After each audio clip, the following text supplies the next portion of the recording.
Дөрвөн сарын 5 санскрит орчуулга болох тэрхүү уудам оронд зөвхөн ганцхан газар их гэрэлт хуулийн агуу нэгэн хаан оршдог. Тэрээр бүхнийг үлдэгч хаа сайгүй оршигч бөгөөд бүх зүйл өөр мөн боловч тэрээр анир чимээгүй төлөвт оршдог.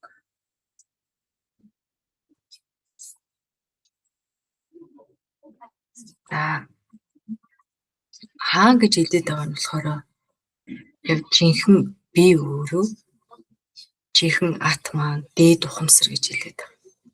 Үүний бол туйлын ухамсар гэж хэлж байгаа. Энэхүү туйлын ухамсар нь ертөнцийн бүх үйл хөдлөл болоод тэр үйлийг их үсвэр нь болоод өөрөө ямар ч хөдөлгөөнгүй хүсэл шүмжлэлгүй туйлын амар амгалангийн төлөвт байх ажээ. Вирочана Балид хэлбэ. Хүн гурван ертөнцийг бүхэлдэн багтааж чадхуйц тийм уудам нэгэн агуу хаан тус байгаа. Энд нуур, далай, уус, оймот, гол мөрөн, газар шороо, тэнгэр, салхи, сар, бурхад, зөвхөр, хагас бурхад, ургамал, дээд доод. Тэгээд би ч үгүй, Вишну мэд бурхад ч үгүй. Энд зөвхөн ганцхан зүйл байдаг нь дээд гэрэл. Тэр бол бүхнийг чадагч, бүхнээс дээгүүр оршигч бөгөөд тэр бол бүх зүйл. Гэвч тэрээр юу ч хийхгүй байгаа мэт анир чимээгүй оршдог. Тэрхүү хааны хүслээр түүний төршмөл нь байгаа болон байхгүй бүх зүйлийг хийдэг. Энэ төршмөл нь юунаас ч таашаал авдаггүй, юу ч мэддэггүй бөгөөд өөрөө ч юу ч мэддэггүй. Ухамсаргүй боловч өөрөө эзэн хааны төлөө бүхнийг хийдэг, гүйцэтгэдэг. Хаан харин ганцаар амар амгаланд орсоор байдаг. Бали асууж байна. Эцэг минь, энэ бие махбодын өвчин зовлонгоос ангид тэрхүү хаан тус гэж яг юу хэлээд байна? Тэр төшмөлнө гэж хийн, би тэр хаан нь хийн. Энэ түүх яг үнэхээр сонирхолтой, урд өмнө сонсогдож байгаагүй юм байна. Үүнийг нарийн сайхан тайлбарлаад өгөөч. Тэгэнгүүт Вирочана хариулж, бүх бурхад ч төрөв нийлээд ч тэдний хүчнээс хэд дахин илүү хүч энэ төшмөлийг сүрж чадахгүй. Тэр бол бурхтын хаан Индра биш, үхлийн бурхан ч биш, эд баялагын бурхан ч биш, чиний амархан дийлж чадах бурхан эсвэл чөтгөрч биш. Вишну бурхан чөтгөрүүдийг алсан гэж итгэдэгч үнэндээ чөтгөрүүдийг устгасан нэг нь энэ төшмөл байсан юм аа гэж.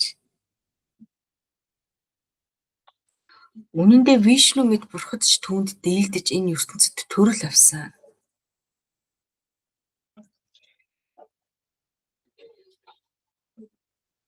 Хорхол гээд байгаа тэр зүйл. Чи энэ төшмөлөөс авдаг. Өөр хэлнэж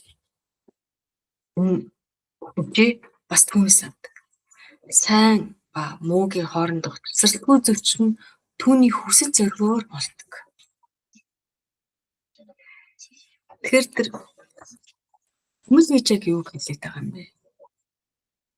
Тэгэхээр энэ бол хүний сэтгэлийг хэлээд байгаа юм бэ.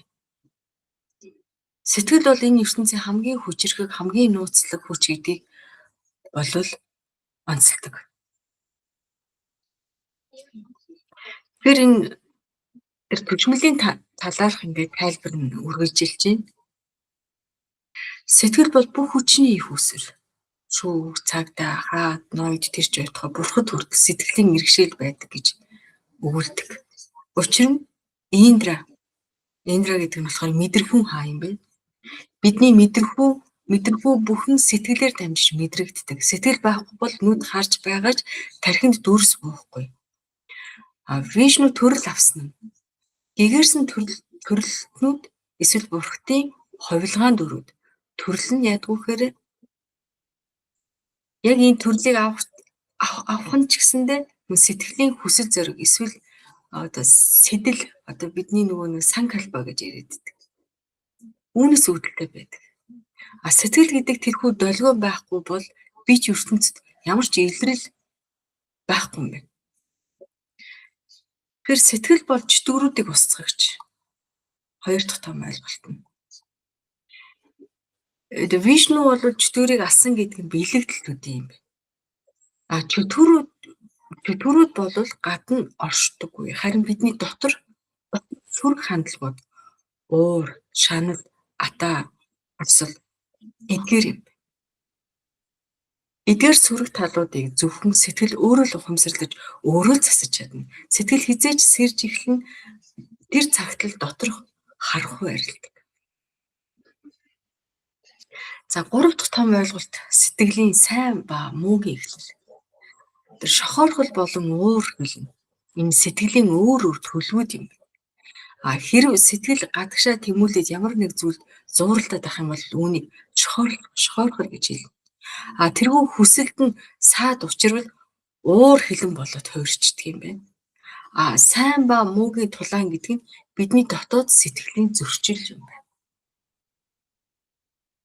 Тэгээд сэтгэл бол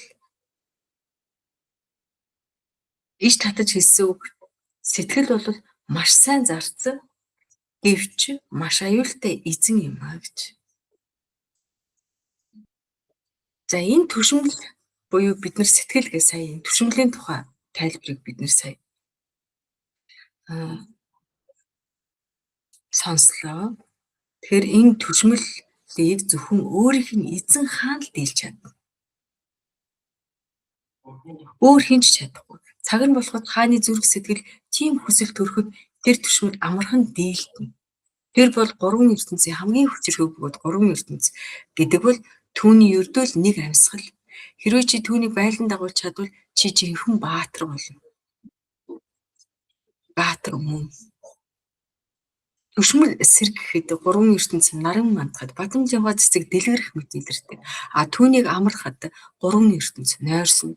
Хэрв чи түүнийг нэг цэг төвлөрсөн оюун ухаанаар төрөгдөл болон мухаглалаас ангид байж чадвал чи баатар мөн. Хэрв тэр дийлдвэл бүх ертөнц болно. Энд байгаа бүх зүйл дийлдэнэ. Хэрв тэр дийлэгдээгүй бол чи энэ ертөнцид юу ч дийлээгүй гэсэн үг. Иймээс хүмүүс хуулийн төгс байдал